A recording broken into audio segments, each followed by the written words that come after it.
Allahumma sholli ala Muhammad wa ala ali Muhammad wa barik ala Muhammad wa ala ali Muhammad innaka Hamidum Majid. Nabi Muhammad, Nabi mulia, kami umatmu rindu berjumpa.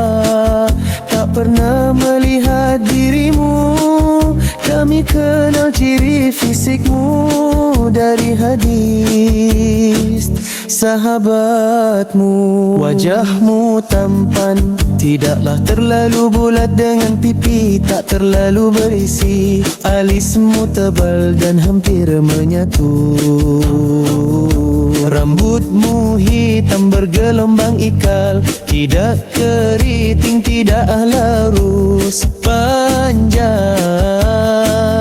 hingga ke bahu. Matamu hitam pekat dengan bulu mata lentik dan panjang. Hidungmu mancung sempurna, warna kulitmu bersih putih kemerahan. Janggutmu rapi, tebal dan lebat. Perawakanmu sedang, tidak terlalu tinggi. Bahu dan dadamu lebar dan bidang. Telapak tangan dan kakimu tebal dan keras, tanda kenabianmu di antara dua pundakmu.